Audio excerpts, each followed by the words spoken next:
Salle du tir au vol, ce mardi 29 octobre au soir, la liste électorale Arcachon 2020, avec à sa tête Sébastien Hénin, a organisé son cinquième débat participatif. En lice pour les prochaines élections municipales, ils ont invité la population à donner leurs avis sur le thème de l'écologie et de la protection de l'environnement concernant la municipalité.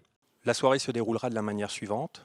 Après une brève intervention, plusieurs membres de l'association s'exprimeront, puis nous aurons l'occasion d'interviewer notre invité de marque, Nicolas Pereira, qui est l'auteur du pacte Bordeaux Durable, et la soirée se terminera par un débat participatif où tous les Arcachonnais auront la possibilité de s'exprimer sur ce sujet. Arcachon 2020 a pour projet de faire de notre ville un acteur exemplaire de la transition écologique. Si nous sommes réunis ce soir, ce n'est pas pour pour débattre de considérations idéologiques ou théoriques, mais c'est pour trouver des solutions pratiques que nous mettrons en œuvre à la municipalité. Comme lors des débats participatifs précédents, nous conserverons précieusement les recommandations des Arcachonnais qui seront venus ce soir, et ça nourrira notre programme dans le cadre des prochaines élections municipales. Notre prochaine réunion publique aura lieu au début de l'année 2020, et ça sera pour présenter l'équipe et notre programme. Invité de ce débat, Nicolas Pereira, entrepreneur et auteur du pacte Bordeaux Durable, est venu échanger avec les habitants sur les questions environnementales et écologiques de la ville. Alors, je suis Nicolas Pereira, le fondateur du pacte Bordeaux Durable. Je suis entrepreneur également et le pacte Bordeaux Durable a été lancé. C'est une initiative qui vise à Bordeaux, à mettre en avant des propositions concrètes pour engager la ville dans une transformation profonde qui l'amène vers la durabilité.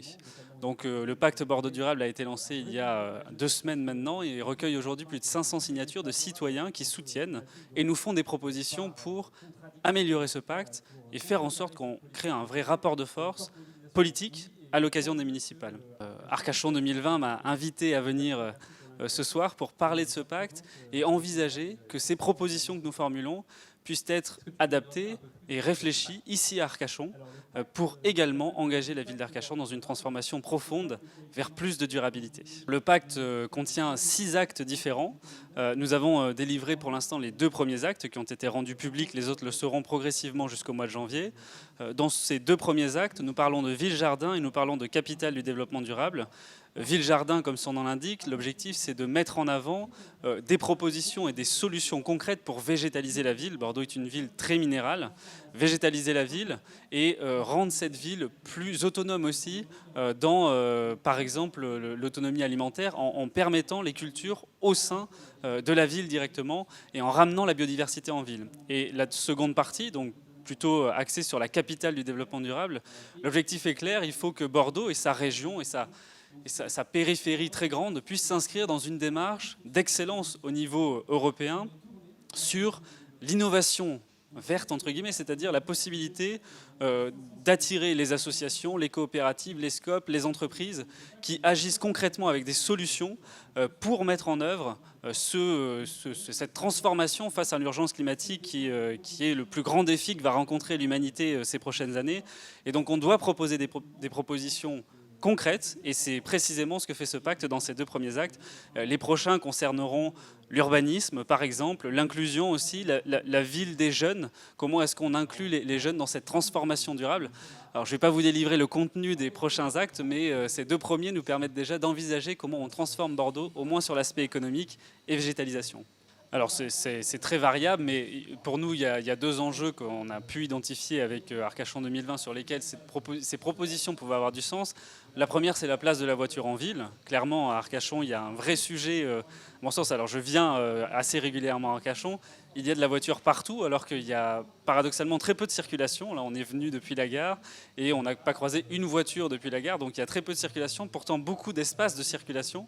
Donc à mon sens, il y a moyen de réduire cette place de la voiture et d'améliorer la possibilité pour les déplacements doux, vélo et autres déplacements doux, mais aussi à pied, de pouvoir occuper l'espace dans Arcachon et redonner l'espace aux piétons et aux déplacements doux. Donc ça, c'est un point important. Ensuite, à Arcachon, vous avez quand même évidemment la présence de la mer, ce qui n'est pas le cas à Bordeaux. Et donc, à mon sens, des propositions tournées vers la sauvegarde des milieux marins, ici à Arcachon et plus globalement au large, même si ce n'est pas la délégation entière de la mairie d'Arcachon, il faut qu'il y ait des dynamiques qui soient engagées, et notamment dans l'attractivité de cette ville. les solutions qui aujourd'hui sont tournées vers par exemple la dépollution des océans, il serait légitime qu'Arcachon puisse devenir une capitale de ces solutions et attire des entrepreneurs, des entreprises, des solutions sur Arcachon pour déployer ces solutions plus largement au niveau national et international. La star, je ne sais pas, mais en tout cas, quand il s'agit de développement durable et d'environnement, je suis toujours ravi de prendre la parole. En tant qu'entrepreneur, j'ai créé plusieurs sociétés qui agissent concrètement sur le sujet de l'environnement.